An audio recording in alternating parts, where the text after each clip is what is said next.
It'd be awesome to stand on the top of the podium. It will be awesome no matter what. And it doesn't change the amount of effort and the amount of heart that I'm going to put out there. And we're so grateful to all the people at the Loppet because they were ready to make this race happen with or without that little miracle snowstorm. I love you, Jessie Diggins. You know this is true, but would you call it a Loppet? It's a Lopit.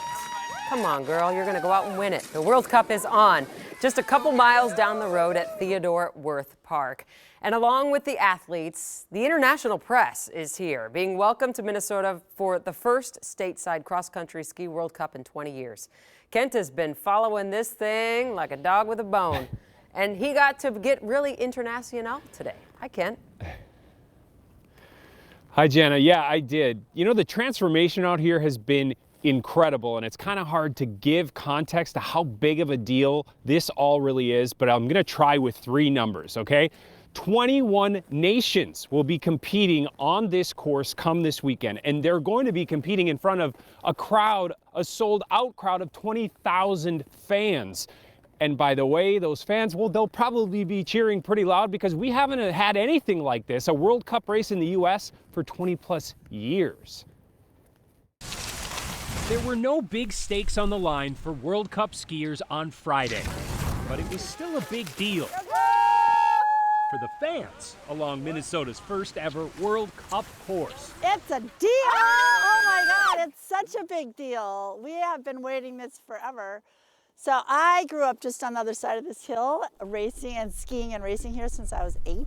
Becky Alexander's friend Tony Sparrow, I mean, it's gonna rock. came from a lot further away for the second time. Tony flew in from Anchorage 4 years ago, and then it was shut down. The COVID-19 pandemic was responsible for that last-minute cancellation. It was very disappointing.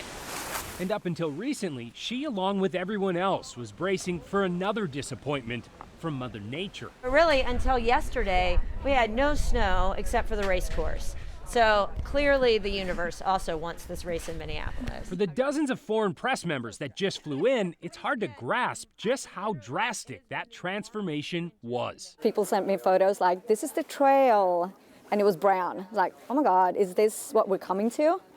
And then the snowfall happened, and I'm very glad for that because everything is really beautiful right now. Johanna Ojala is part of the World Cup broadcast team for Viaplay Sweden and says this beauty is about to be appreciated by a whole lot of people. For one race, we could have 1 million viewers, and that's quite good because we're a country of 10 million. So cross-country skiing in Sweden is like a hard sport, I would say. It's something that you've grown up with.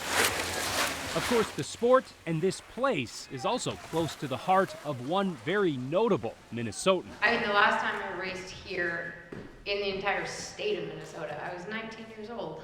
But Jessie Diggins isn't the only one excited to ski in a World Cup on home soil for the first time. You imagine any other country having to wait this long for their home World Cup and it's all unleashed in a weekend? I don't know. Get ready, brace yourself, because I think it's gonna be a heck of a time. And to that, these fans say, you betcha.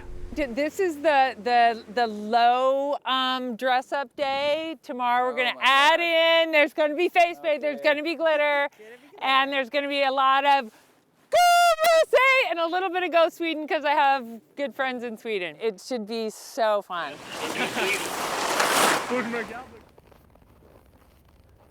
It will certainly be fun. And by the way, the U.S. ski team will also be pretty excited, not just about the fans, but about the start line here because the U.S. is hosting this event, they get extra athletes to be competing. They will have more than 30 athletes competing here this weekend. That's a huge number. And that means a lot of new faces for the U.S. will get their first start in a World Cup. So the future is bright for skiing in Minnesota and in the U.S. Jana. Kent, you and I have joked about this for days. I just gave some grief to my friend Jessie Diggins, who's definitely not watching. Is it Lopit or Loppet? It's Lopit, according to Claire, but there are other people in the Lopit Foundation who call it Loppit. I was told today officially, tomato, tomato. Just call it what you want. Just call it something. And don't forget how much work they put in, okay? Yes, sir. Thank you, Kent.